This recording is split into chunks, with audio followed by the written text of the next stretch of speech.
20-21 बच्चों के मौत के सीधे जिम्मेदार वो हैं। मुझे किसी को ढूंढने की जरूरत नहीं है कि किसने किसकी वजह से मैं आत्महत्या जैसा कदम उठाया। इसलिए शिक्षा मंत्री धर्मेंद्र प्रधान जी का इस्तीफा होना ही चाहिए। साथ साथ शहीद परिवारों को कम से कम 1-1 करोड़ रुपए का मुआवजा जो मांग उस मंच की भी थी वो उनको मिलना ही चाहिए। इंपॉर्टेंट ये है कि प्लेट गन्स जो पैलेट गन जो थी अगर वो लग जाए किसी को नजदीक से किसी के हाथ जा सकते। ये क्रिमिनल नहीं थे, ये जंतर मंतर था, जलियांवाला बाग नहीं था। आप भारतीय सरकार थे, आप जनरल डायर उड़वायर नहीं थे। शिक्षा माफियाओं पे कार्रवाई। साथ साथ पुलिस द्वारा छात्राओं के साथ की गई अशोभनीय व अमर्यादित घटनाओं की निष्पक्ष जांच और दोषियों के विरुद्ध कार्रवाई। पुलिस के साथ सादी वर्दी में मौजूद व्यक्ति कौन थे तथा पुलिस के हेलमेट व लाठियां डंडे उन लोगों को कहां से प्राप्त हुए, इसकी भी जांच। आपने भी देखा कई वीडियो जिनको पुलिस दाढ़ी रखे हुए लोग, उस तरह कलावा बंधे हुए लोग, उस तरह से मतलब जो आइडेंटिफिकेशन हो रहे हैं, जो पुलिस का काम नहीं है, रूलिंग में नहीं आता। एक अलग आइडेंटिटी के लोग उस तरह के, वो कौन थे, उनके पास सरकारी डंडे कहाँ से आए, सरकारी जो है वर्दियाँ कहाँ से आई, इसकी जांच उनसे वीडियो अवेलेबल है। वो बच्चे बच्चियां हैं, छात्र छात्राएं हैं जो कल देश का भविष्य होते, जिन्होंने आत्महत्या का कदम उठाया सरकार की नाकाम पॉलिसी की वजह से। मैं आज की जो प्रेस है वो इन्हीं से शुरू करूंगा, इनको श्रद्धांजलि देते। अगर सरकार की पॉलिसियां नाकाम नहीं होती तो आज ये बच्चे बच्चियां, छात्र छात्राएं जो देश का भविष्य हैं कल का, वो हमारे बीच। मैंने दुनिया के इतिहास का अध्ययन किया है अपने इस जीवन में। एक व्यक्ति का जीवन भी कीमती होता है। कोरोना जैसे काल में अमेरिका में जॉर्ज फ्लॉयड नाम के एक व्यक्ति को पुलिस ने कुचल दिया तो पूरे अमेरिका में प्रोटेस्ट हुआ। हम मदर ऑफ डेमोक्रेसी हैं, हमारे यहाँ 20-21 बच्चे सुसाइड कर लेते हैं और हम सब मिलकर ये नहीं ढूंढ पा रहे हैं कि उन आत्महत्याओं का जिम्मेदार कौन। किसी को तो जिम्मेदारी लेनी पड़ेगी ना। प्यारे साथियों, मैं प्रेस के बंधुओं का धन्यवाद करता हूँ। मेरे साथ पूर्व एमपी जो पश्चिम उत्तर प्रदेश से और पूरे उत्तर प्रदेश में लंबे समय जिन्होंने काम किया, आमिर आलम जी हैं, हमारी पार्टी के नेशनल लीडर हिमांशु जी हैं, भाई रविंद्र भाटी जी हैं, भाई सतपाल चौधरी जी, हमारे दिल्ली के प्रदेश अध्यक्ष जी बालक राम जी। मेरे आज भी याद है कि जिस प्रोटेस्ट को दिल्ली में शुरू किया गया जंतर मंतर पे, वो जो विषय है उनको ऑलरेडी हम लोग अपने सत्ता परिवर्तन यात्रा और मैनिफेस्टो में हमने उनको रखा है। मैं उसकी कॉपी आपके सामने इसलिए वो कर रहा हूँ कि आप चाहो तो इंटरनेट पर मिल जाएगी, आप इसको देख सकते हैं। इसमें नीट के पेपर लीक से लेके वो सारे इशू हैं। जब ये प्रोटेस्ट शुरू भी नहीं हुआ, जिन विषयों को लेके ये आंदोलन चल रहा है, तो हम अपने इस काम को लंबे समय से कर रहे हैं क्योंकि ये मुद्दा हमारे जहन में, हमारे आंदोलन में लंबे समय से। लेकिन जब कोई आंदोलन शुरू होता है तो लोगों की निगाह होती है कि इस आंदोलन से कौन जुड़े, कौन इस आंदोलन को शक्ति देगा। और ये भी मेरा अनुभव है कि जब तक राजनीतिक लोग किसी आंदोलन में नहीं जुड़ते तो मीडिया उसको उस तरह का अवसर नहीं देती अपनी बात को रखने का। तो हम लोग इस आंदोलन से इसलिए जुड़े कि दिल्ली के हमारे साथियों ने कहा कि कुछ बच्चे और सोनम जी जो हैं वो अनशन पे बैठे हुए हैं। बात ये नहीं है कि वो हमारी पार्टी से हैं या नहीं है, लेकिन हर व्यक्ति की जान कीमती है और अन्याय का वो सामना कर रहे हैं और सही विषय पे लड़ रहे हैं, तो आपको उनकी आवाज उठानी चाहिए। और जैसी मार्मिक वीडियो उनकी आई थी, आपको याद होगा, आई थिंक वो 12वां-13वां दिन था, तो हर व्यक्ति ये कह रहा था कि इनका अनशन खत्म होना चाहिए। उस आंदोलन के मंच से जुड़े लोग मेरे पास आए कि हमें आपकी मदद की आवश्यकता है। तो मैंने उनसे कहा मैं 15 तारीख को आपके आंदोलन में आऊँ और मैंने एक ही बात उनसे की कि भाई आप अपना अनशन त्याग। उन्होंने मुझसे कहा कि अनशन त्याग देंगे अगर 20 तारीख का प्रोटेस्ट सफल हो जाए। तो मैंने ये भी कहा, आपने सुना होगा, कितने लोग चाहिए आप बता दो। मैं आपसे वादा करता हूं कि जंतर मंतर से लेकर संसद तक आपको लोग ही लोग मिलेंगे। फिर मैं चला 18 तारीख को एक कार्यक्रम में गया मुंबई। तो खबर आई रात में, दिल्ली के हमारे जो सीनियर लीडर हैं कि साहब आज प्रोटेस्ट शायद उठ जाए। जो मंच है उन्होंने डिमांड की अगर भैया आ जाएंगे तो हो सकता है कि हमारा रुक जाए और हमारा 20 का कार्यक्रम सफल हो जाए। तब सोनम भाई को उस दिन सुबह के समय जो है पुलिस ने वहां से उठा लिया। तो मैं सीधा आया एयरपोर्ट से और जंतर मंतर गया, घर नहीं गया। 2 बजे से, रात के 2 बजे से और सुबह 6:45 बजे तक वहां रहा। कि अगर कोई भी बात होती है तो कल ये ना कहूँ औरों की तरह कि मैं सो गया था, मेरी जानकारी में नहीं था कि इतना बड़ा अन्याय हो गया है, इसलिए मैं वहीं रहा और फिर वहाँ से चुपचाप चला आया। जब दिन निकल गया और लगा कि अब कुछ इस तरह की स्थिति नहीं है, और मैं इनको ये भी बता के आया कि 19 तारीख को कोई आपको उठा नहीं पाया, क्योंकि इतने लोग आ जाएंगे कि फिर इस प्रोटेस्ट को कोई हिला नहीं पाए। प्यारे साथियों, क्योंकि बहुत लंबे समय बाद शिक्षा को लेकर आंदोलन हुआ, और ये जो आंदोलन था ये युवाओं के भविष्य से जुड़ा हुआ, और युवा क्या है, वो इस देश की रीढ़। तो ये मात्र पेपर लीक का विषय नहीं है। पेपर लीक जब होता है तो वो सीधा हमला होता है भारतीय संविधान की प्रस्तावना में जो अवसर की समता का अधिकार मिला, और भारतीय संविधान की प्रस्तावना उसकी आत्मा है। हमारा पूरा आंदोलन भीम आर्मी से शुरू हुआ हो या आजाद समाज पार्टी का, वो शिक्षा के आसपास है। हमारी पाठशाला हो कि हमने पाठशालाएं खोल के शिक्षा के कार्य को आगे बढ़ाया। तो जब सीधा हमला संविधान पे होगा तो संविधान की रक्षा के लिए हम लोग आगे आएंगे, चाहे कोई बुलाए ना बुलाए। हुआ भी ऐसा ही, युवाओं के भविष्य को ध्यान में रखते हुए, क्योंकि पेपर लीक संविधान पे हमला है तो ये सबसे बड़ा राष्ट्रद्रोह। इसमें 10 साल की सजा पर्याप्त नहीं है। मैंने ये भी अपनी तख्ती में रखा था कि इसमें उम्र कैद जैसी सजा होनी चाहिए, और उसमें बेल भी ना। कई ऐसे मौकों को आप कितनी ऐसी आपने धाराएं बनाई, लेकिन जो पेपर लीक देश के भविष्य को बर्बाद कर रहा है, सुसाइड करा रहा है, उस पर आपने जो है 10 साल की सजा। तो इस पे भी ऐसा ठोस कानून बने कि कोई इस तरह का अपराध करने से पहले सोचे। प्यारे साथियों, 20 तारीख को जो हुआ ये आपने और मैंने देखा। मैं तो मौके पे मौजूद था। 11 बजे हाउस चला, 10 मिनट बाद अर्जन हो गया। हम हाउस में नारा लगाते रहे कि शिक्षा मंत्री इस्तीफा दे। अध्यक्ष जी ने कहा कि क्वेश्चन आवर चलने दीजिए, मगर क्वेश्चन से बड़ा क्वेश्चन ये था, जो हाउस का जो बजट बिजनेस था उससे ज्यादा, कि बच्चे सड़क पे थे। तो हमने अध्यक्ष जी से भी कहा कि शिक्षा मंत्री इस्तीफा दे, इस पर चर्चा हो, लेकिन हाउस अर्जन हो गया। और मुझे बताया गया मेरे साथी द्वारा कि बच्चे सड़क पे चले आए।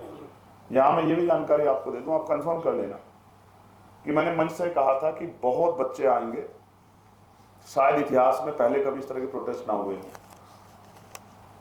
इनको जाने मत देना इस प्रांगण से बाहर, क्योंकि जब ये नौजवान सड़क पे जाएगा, और ये किसी पार्टी संगठन से जुड़ा हुआ नहीं, छात्र हैं, और जब कल कहीं पुलिस इनके साथ सख्ती पेश करेगी तो ये भी चुप नहीं रहेगा। तो आप मंच के लोग कोशिश करना कि बच्चे यहीं रहे, यहाँ से ना जाए, और यहीं से आप सरकार से वार्ता करना कि आपकी मांग को माना है। लेकिन जब 11:15 बजे के बाद मुझे पता लगा कि बच्चे निकल आए हैं, तो मुझे लगा कि अब चैन से बैठना ठीक नहीं। तो गाड़ियाँ पूरी जाम थी, गाड़ी छोड़ के हम लोग वहाँ गए, हेडक्वार्टर से निकल के, और जहाँ जहाँ लाठीचार्ज होता हम बच्चों के बीच में गए।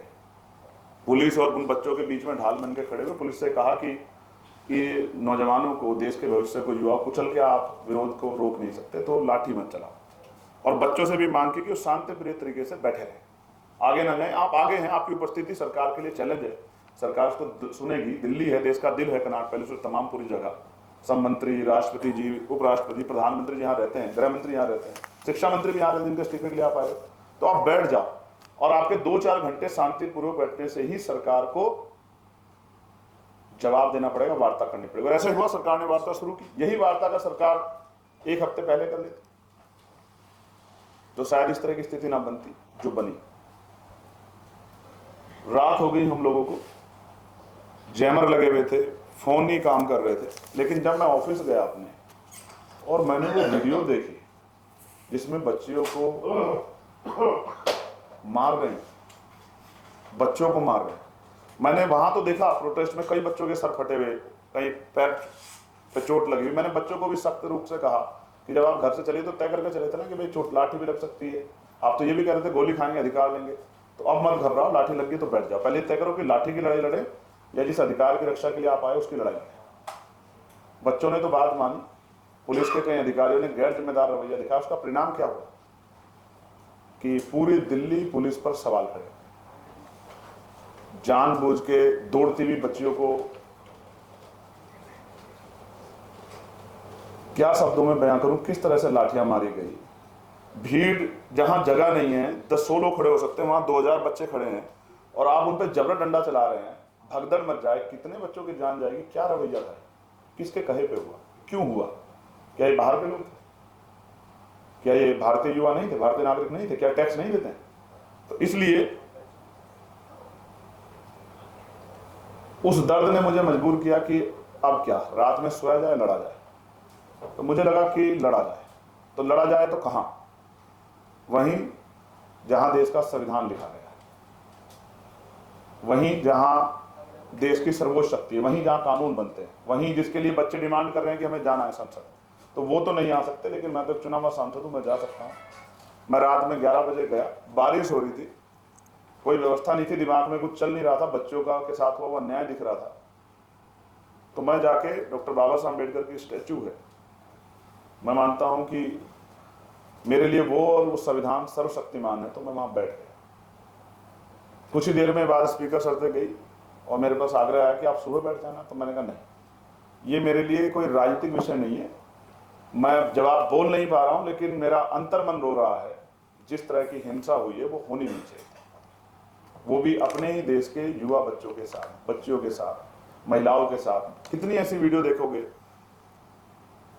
आरएफ के जवान, पैरामिलिट्री फोर्स के जवान, पुलिस के जवान किस तरह पीट रहे थे जानवरों की तरह निर्दोष निहत्थे बच्चों को। उनके पास कोई वेपन नहीं था, वो तो अपना अधिकार मांगने आए थे। शायद वो कभी किसी प्रोटेस्ट में गए।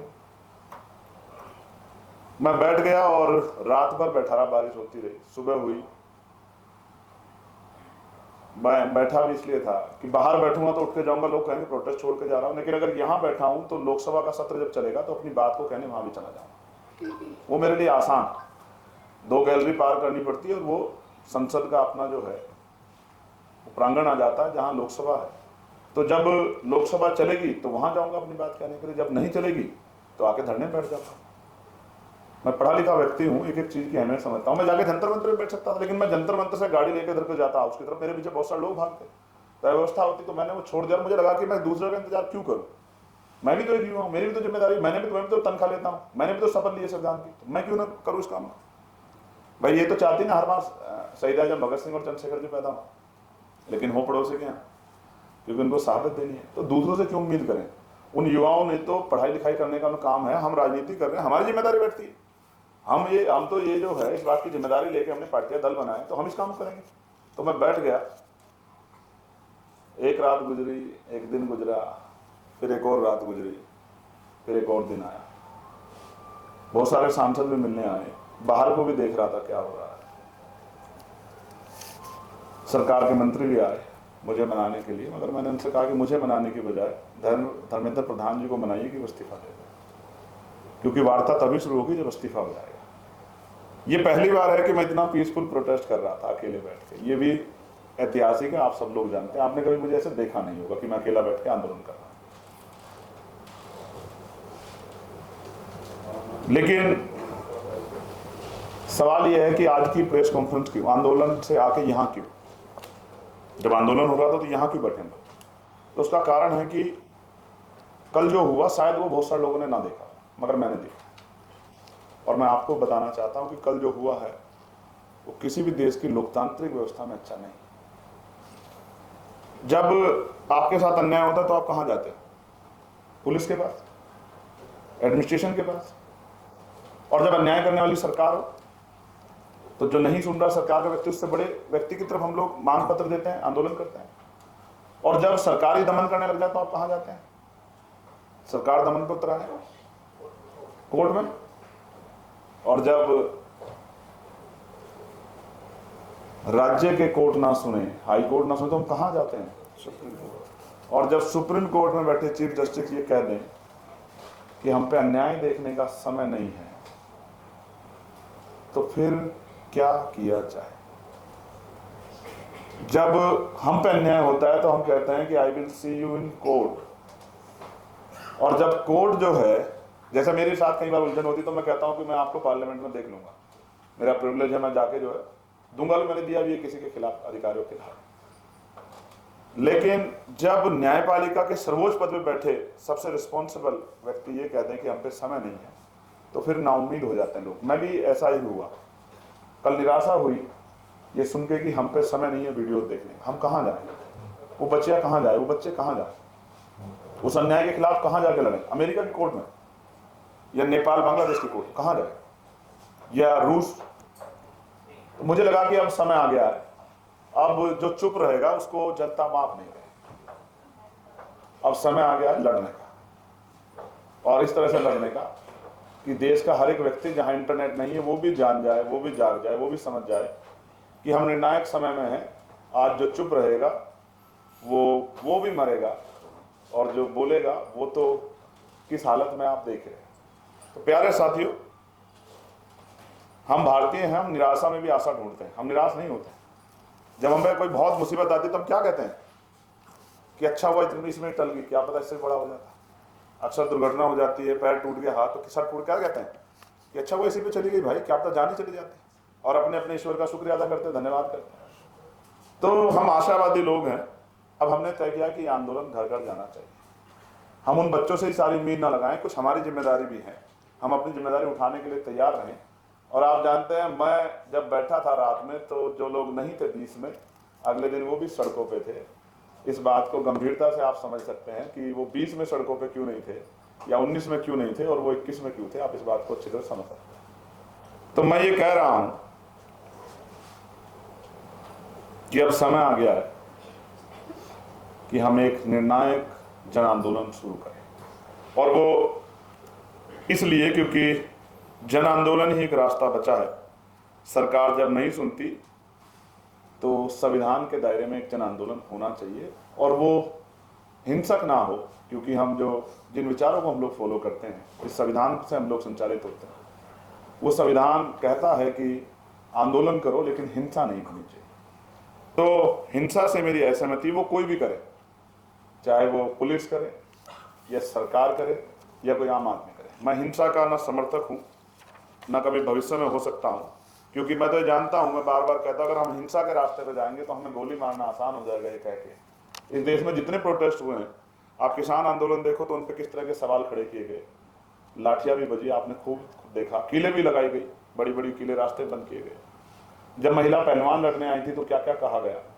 और कोई भी आंदोलन आता है तो वो कहाँ से फंडेड है, क्या क्या, कितने सवाल खड़े होते हैं। मेरा काम नहीं किसी पर सवाल खड़ा करना। जो लड़ रहा है उसको वो भी जिंदाबाद है, जो नहीं लड़ रहा है उसको लड़ना चाहिए। जब लड़ेगा तभी वो जिंदाबाद होगा, मैं इस बात को मानता हूं। इसलिए मेरी कुछ मांगे हैं इस मंच के माध्यम से, जो हम लोग बैठे हैं, और अपने दल और अपने संगठन के माध्यम से सरकार, देश के प्रधानमंत्री से। मेरी बात तो उनको 2 दिन में सुन गई थी, इसलिए उनके मंत्री मुझसे वार्ता करने आए, लेकिन 30 दिन तक बच्चों की आवाज नहीं सुनेगी। आज ऐसे हालात नहीं होते जो अभी हैं। और आपने ये भी देखा होगा, मेरी एक चिंता ये भी है इस आंदोलन को शुरू करते हुए, पिछले 2 दिन से बहुत जबरदस्त हिंसा जो है आंदोलन में हो रही है। पुलिस, आरएएफ के जवान टकरा रहे हैं, बच्चे टकरा रहे हैं। मन में पीड़ा हो रही है, ऐसा ना कोई बड़ी दुर्घटना घट जाए, कुछ लोगों की जान चली जाए, फिर पछताने से कुछ नहीं होगा।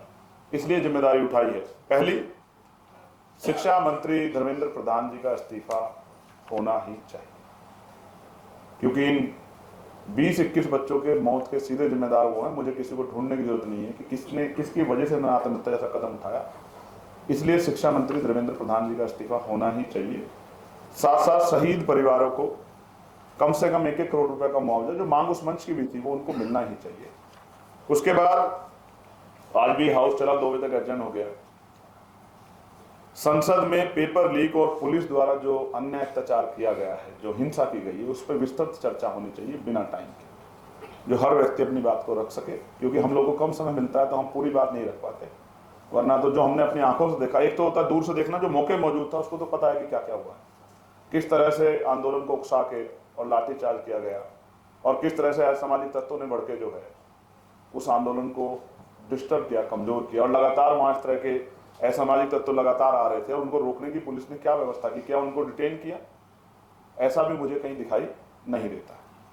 उसके साथ साथ किसी भी बच्चे पे, छात्र छात्रा पे कोई कार्रवाई 20 तारीख की घटना पर ना हो, क्योंकि जिन लोगों ने ये किया है, हिंसा से मेरे मन में पीड़ा है, इसलिए मैंने खुद को हिंसा के वाले रास्ते से हमेशा दूर रखा है। लेकिन मैं ये भी मानता हूं कि जब इसकी जांच होगी तो पता लगेगा कि हिंसा करने वाले छात्र छात्रा नहीं, वो वही लोग थे जो चाहते थे कि आंदोलन कमजोर हो जाए। और अगर किसी भी आंदोलन में कोई उस तरह की गाइडलाइन नहीं है, तो कोई भी हिंसा करने वाला व्यक्ति आ सकता है, 1-2 दिन आपकी भाषा बोल सकता है, 2 दिन बाद उनकी भाषा बोल सकता है और आंदोलन को कमजोर कर सकता है। आंदोलन महत्वपूर्ण है, कोई मंच महत्वपूर्ण नहीं है। हम तो एक पार्टी के वर्कर हैं, एक संगठन के वर्कर हैं, हम इसी की हमारी आइडेंटिटी यही है। हम जुड़े भी इसलिए थे उस मंच से क्योंकि वो आंदोलन विषय आधारित था, शिक्षा आधारित था, ना कि किसी और विषय से।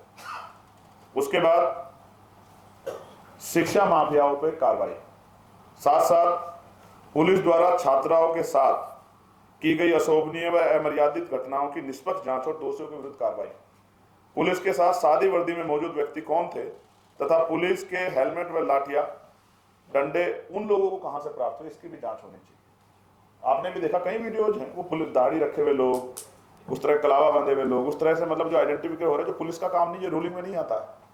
एक अलग आइडेंटिटी के लोग उस तरह के, वो कौन थे, उनके पास सरकारी डंडे कहां से आए, सरकारी जो है वर्दियां कहां से आई, इसकी जांच होनी चाहिए। वीडियो अवेलेबल है। वैधता अवधि समाप्त हो चुके आंसू गैस के हानिकारक गोलों का प्रयोग अपने ही देश के युवा बच्चों पर क्यों किया गया। साथ साथ प्रदर्शन स्थल पर स्थगित वाहन तथा पत्थरों से भरा ट्रक कहां से आया, इसकी निष्पक्ष जांच कराई जाए। पुलिस कर्मियों के पास किलो वाली लाठियां कहां से आई, वो किलो से किसान आंदोलन याद आ जाता है। वो लाठियां देखी जिनमें कीले लगे हुए थे। जिस बच्चे को लगी होगी या जिस बच्ची को लगी होगी, शायद वो कभी लौट के दिल्ली की तरफ ना आए आपके इस व्यवहार के बाद, तो उसकी जांच हो और उसका उपयोग करने का आदेश किसने दिया, इसकी भी जांच होनी चाहिए। साथ साथ पुलिस व केंद्रीय सशस्त्र बलों के जवानों की वर्दी पर नाम पट्टी का क्यों नहीं,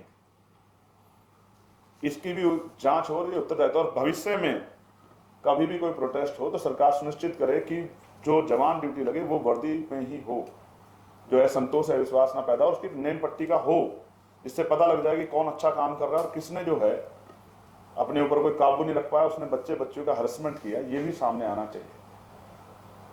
साथ साथ NEET, UG 2026, AIEEE, JEEE main सभी प्रतियोगी परीक्षाओं में पाई जाने वाली अनियमितताओं को समाप्त करने हेतु प्रभावी व्यवस्था की जाए।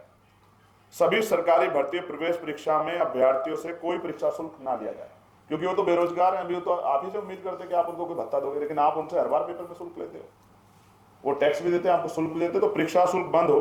महिला अभ्यर्थियों को परीक्षा केंद्र उनके गृह जनपद में रखा जाए, कोई परीक्षा क्यों ना हो, राज्य कराए या केंद्र कराए, तथा पुरुष अभ्यर्थियों की परीक्षा केंद्र उनके गृह जनपद अथवा सीमावर्ती जनपदों को निर्धारित किया जाए, जिससे बेरोजगार युवा पेपर के नाम पे उसका शोषण ना हो कि वो जाए 500 किलोमीटर 400 किलोमीटर दूर। साथ साथ पेपर लीक व भर्ती संबंधित अनियमितताओं के मामले में सख्त, निष्पक्ष एवं समयबद्ध कार्रवाई सुनिश्चित कर उम्र कैद की सजा दी जाए। सभी विभागों के रिक्त पदों को निर्धारित समय सीमा के भीतर भर्ती प्रक्रिया पूर्ण की जाए। राष्ट्रीय व राज्य स्तर पर वार्षिक भर्ती कैलेंडर जारी किया जाए कि कब पेपर होगा, बच्चों को आइडिया हो, पहले से डेट निर्धारित हो, कब उसका फॉर्म भरा जाएगा, कब उसका टेस्ट होगा, कब उसका रिजल्ट आएगा।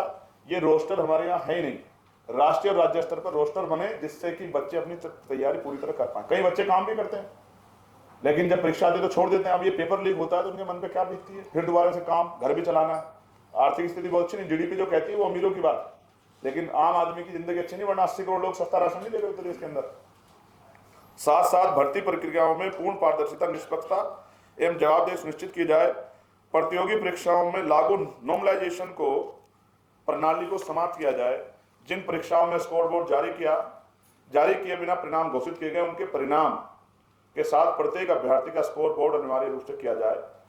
इंपॉर्टेंट ये है कि प्लेट गन्स जो है, पैलेट गन जो थी, अगर वो लग जाए किसी को नजदीक से, किसी के आंख जा सकते हैं। ये क्रिमिनल नहीं थे, ये जंतर मंतर था, जलियांवाला बाग नहीं था। आप भारतीय सरकार थे, आप जनरल डायर ओडवायर नहीं थे कि आपने ऐसा आदेश दिया कि पैलेट गन जो है चलानी पड़ी, और वो लगी भी है बच्चों को।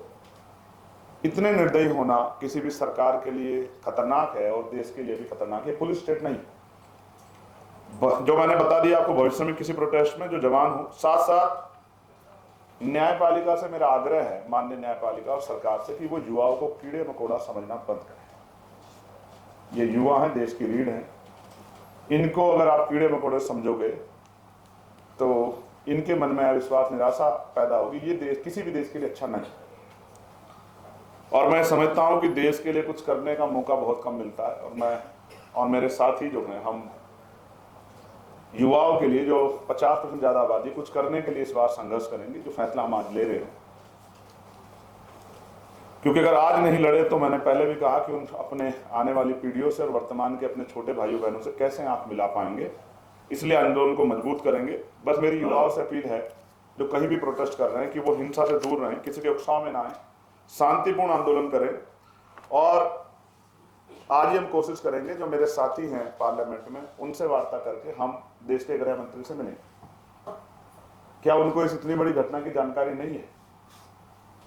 अगर वो हमें नहीं सुनेंगे तो हम वहीं उनके दफ्तर के बाहर अपना विरोध भी दर्ज कराएंगे। जब बाबा साहब की स्टैचू पे धरना हो सकता है तो उनके दफ्तर के बाहर भी हम धरना कर सकते हैं। ये हमारा अधिकार है, क्योंकि देश के युवाओं को सवाल है और यहाँ पुलिस गृह मंत्री जी के पास है, उनको जवाब देना पड़ेगा। उनकी चुप्पी अविश्वास पैदा कर रही है। जब बेटियां दिल्ली में सुरक्षित नहीं तो कहां सुरक्षित होंगी? और हम लोगों ने तय किया कि आजाद समाज पार्टी काशीराम और भीम आर्मी 25 तारीख को सभी जिला मुख्यालयों पर आंदोलन करेगी। मैं आपके माध्यम से अपने साथियों से कहना चाहता हूं कि आंदोलन इतना मजबूत होना चाहिए, शांतिपूर्ण संवैधानिक मर्यादाओं में, कि सरकार को पता लगे कि अब इस आंदोलन को लाठी डंडों से दबाया नहीं जा सकता, वार्ता करनी पड़ेगी और बच्चों की मांग माननी पड़ेगी।